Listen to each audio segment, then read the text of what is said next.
Praise the Lord. जय मसीह की मेरे प्रिय भाई बहनों, आप सभी को प्रभु यीशु मसीह के नाम से मैं बधाई देता हूँ।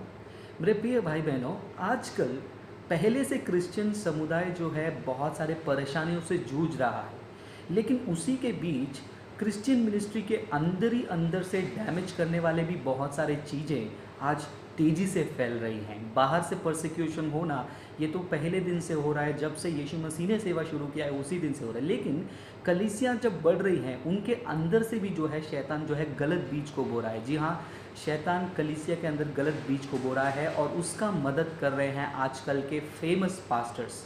जैसे कई बार हम आपको बताते हैं कि जब भी कोई भी क्लेम आप किसी भी पास्टर के मुंह से सुनेंगे तो उसे बाइबल के आधार पर आपको जांचना बहुत ज़रूरी है, क्योंकि न्याय के दिन आप परमेश्वर के सामने खड़े रहकर ये एक्सक्यूज़ नहीं दे सकते हैं कि ये सब मैंने इसीलिए किया, ये सब इसीलिए मैंने माना क्योंकि मेरे पास्टर ने कहा। पास्टर ने कहा, ये बहाना न्याय के दिन में जो है माना नहीं जाएगा। मेरे दोस्तों, अंकुर नरूला ये जो सेवक हैं, इनके बारे में हमने पिछले कुछ दिनों पहले भी एक वीडियो बनाया था जहां पर उन्होंने यूहन्ना बपतिस्मा देने वाले के बारे में गलत तौर से प्रस्तुत किया था। उसका सही एक्सप्लेनेशन हमने हमारे चैनल में दिया।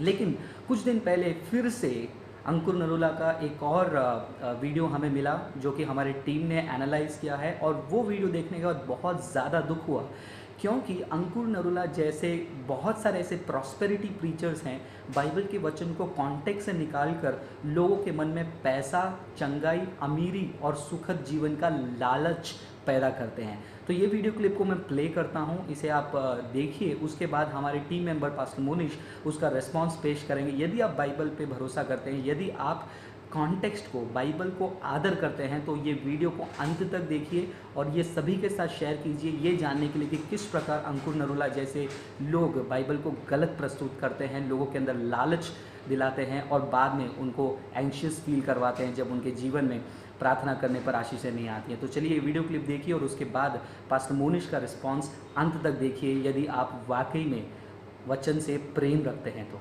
वीडियो क्लिप देखिए। एक दिन मैं बाइबल पढ़ रहा था और बाइबल में लिखा था, परमेश्वर का भवन जो सुलेमान ने बनाया, सुलेमान का अपना घर उस भवन से ज्यादा बड़ा था। ये बात पसंद नहीं आती, हाँ या ना, कि आपका घर चर्च से भी बड़ा हो। हाँ, मैंने कहा ये तो सही नहीं, अपना घर चर्च से बड़ा क्यों? तो परमेश्वर ने मुझे समझाया कि तुम बोने में मुझे हरा नहीं सकते। अगर तुम मुझे घर दे सकते हो, मैं तुम्हें महल दे सकता हूं। तुम मुझे प्लॉट दे सकते हो, मैं तुम्हें फार्म हाउस दे सकता हूं। और आपका आमीन। छोटा है चर्च। जो प्रेरितों के काम वाली कलीसिया थी, मान लो अगर 3000 लोग उस कलीसिया में थे और अपनी अपनी प्रॉपर्टी बेच के प्रेरितों के काम में लाते थे, तो उसके बाद क्या? फिर बाद में पैसा कहां से आता था? बाइबल बताती है कि जब वो बोते थे एक प्लॉट, तो परमेश्वर 2 प्लॉट के रास्ते 3 के खोलता था उनके। चाहे वो कलीसिया में जितनी मर्जी बड़ी हो गई थी, लेकिन फाइनेंशियल कभी भी तंग नहीं थी। आमीन। लेकिन लोगों को लगता था कि शायद उन्होंने बेच दिया और कंगालों की तरह परमेश्वर के पीछे हो गए। No no no no no.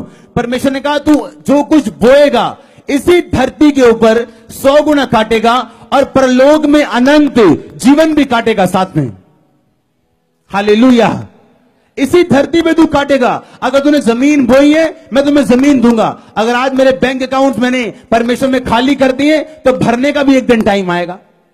मैं जानता हूं। आमीन।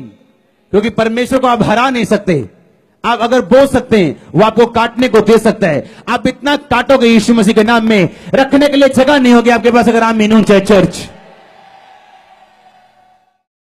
जय मसीह की प्रिय भाई और बहनों, प्रभु यीशु के नाम से मैं आप सबका इस वीडियो में स्वागत करता हूं। पिछले कुछ दिनों पहले हमारी टीम को एक वीडियो मिला था जहां पे पास्टर अंकुर नरूला परमेश्वर के वचन का प्रचार कर रहे थे। लगभग 2 मिनट का वीडियो था और बहुत दुख की बात ये लगी कि उन्होंने परमेश्वर के वचन को बहुत ही तोड़ के मरोड़ के और लोगों के जीवन में एक लालच, धन दौलत का लालच अपने संदेश के द्वारा वो दे रहे थे।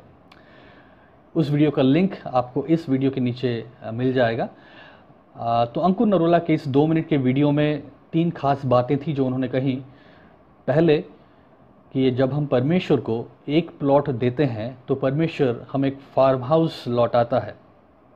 जैसा कि सुलेमान राजा ने जब परमेश्वर के लिए एक मंदिर का निर्माण किया तो परमेश्वर ने सुलेमान राजा को एक महल दे के आशीषित किया, जो महल मंदिर से कई गुना बड़ा था, जो मंदिर से काफ़ी महंगा था। तो अगर हम परमेश्वर को देते हैं तो परमेश्वर हमें उसका कई गुना वापस आशीष देता है, धन के साथ, दौलत के साथ और संपन्नता के साथ। दूसरी बात जो उन्होंने कही वो ये था कि प्रेरित के काम में जब लोगों ने प्रेरित के चरणों में अपने ज़मीनों को या अपने प्लॉट्स को बेच के दिया तो वो लोग कंगाल नहीं हो गए थे, लेकिन परमेश्वर ने उनको 2 प्लॉट्स वापस किए। एक प्लॉट के बदले परमेश्वर उन्हें 2 प्लॉट की आशीष देता है प्रेरित के काम में। ये अंकुर नरूला जी ने उस वीडियो में बताया। तीसरी बात उन्होंने ये कहा कि परमेश्वर का वचन यानी प्रभु यीशु मसीह कहता है कि मैं तुम्हें 100 गुना इस पृथ्वी पे आशीष दूंगा, 100 गुना ज़मीन मैं तुम्हें दूंगा अगर तुम अपने ज़मीन को या अपने बैंक को मेरे लिए खाली करते हो। तो आइए इस वीडियो में हम लोग इन 3 जो पॉइंट्स उसको देखेंगे और समझेंगे कि प्रभु का वचन वास्तव में इन 3 बातों के बारे में या 3 पॉइंट्स के बारे में क्या कहती है। पहला चीज़, एक प्लॉट के बदले एक फार्म हाउस, मंदिर के बदले महल।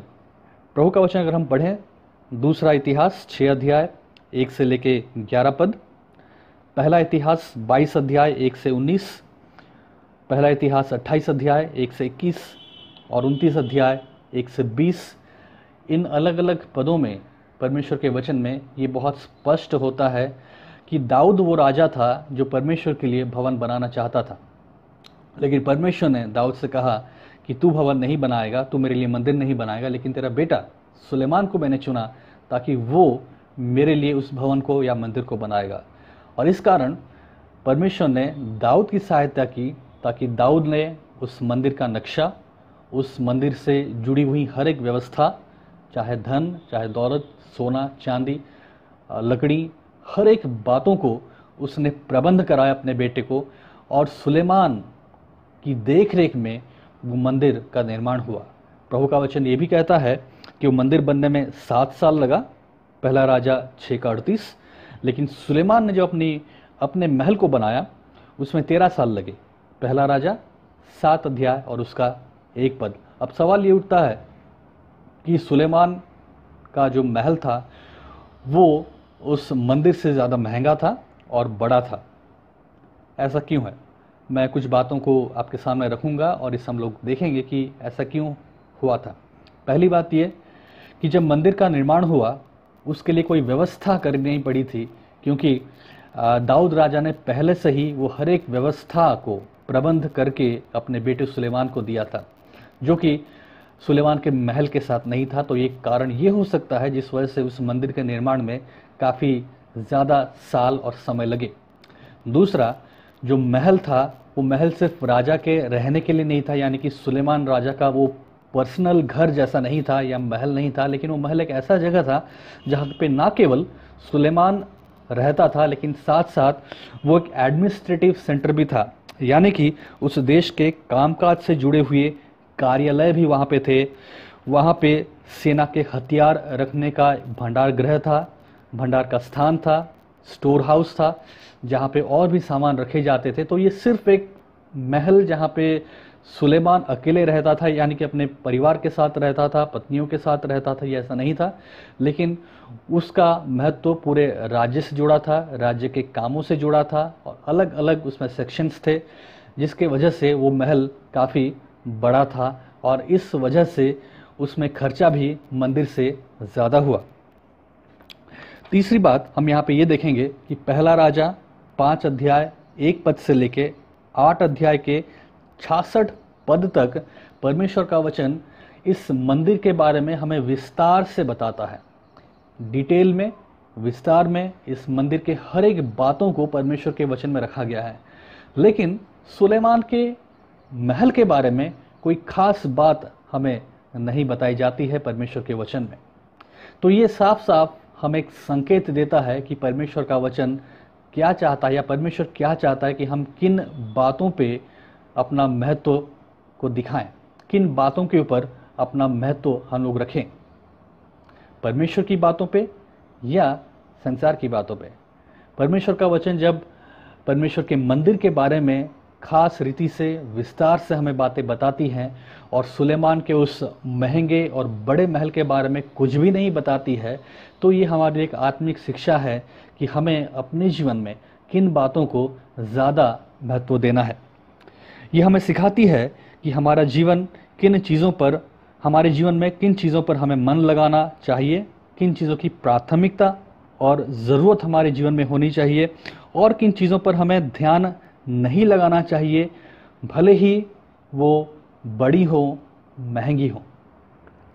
अगर हम सदोपदेशक पढ़ें 2 अध्याय उसका 4 पद, 18 और 19 पद, वहाँ पे ये स्पष्ट होता है कि हमें क्यों भौतिक या सांसारिक चीज़ों को अपने जीवन में एक खास या विशेष स्थान नहीं देना चाहिए।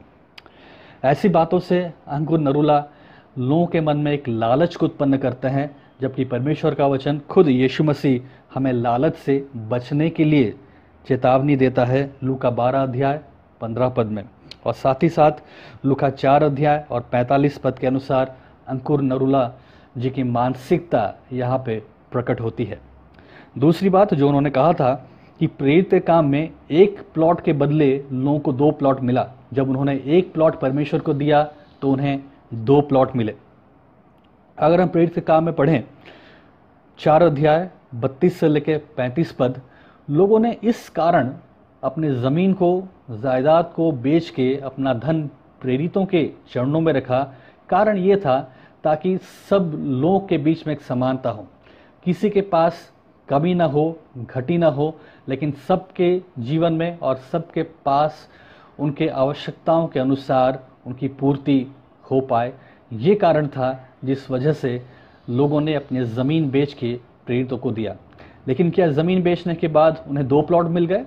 क्या 1 प्लॉट बेचने के बाद उन्हें 2 प्लॉट मिल गए? ऐसा नहीं है। प्रभु का वचन ये कहता है कि जब उन्होंने ऐसा किया, जब उन्होंने प्रेरितों के चरणों में अपनी ज़मीन को बेच के धन को दिया, उसके बाद के वचनों में लिखा गया है कि एक संकट यानी कि एक सताव धीरे धीरे बढ़ता गया। प्रेरित के काम 5 अध्याय 17 से लेकर 40 पद, 7 अध्याय 54 से लेकर 60 पद में हम इस सताव के बारे में पढ़ते हैं जो कलीसिया के ऊपर आने लगा।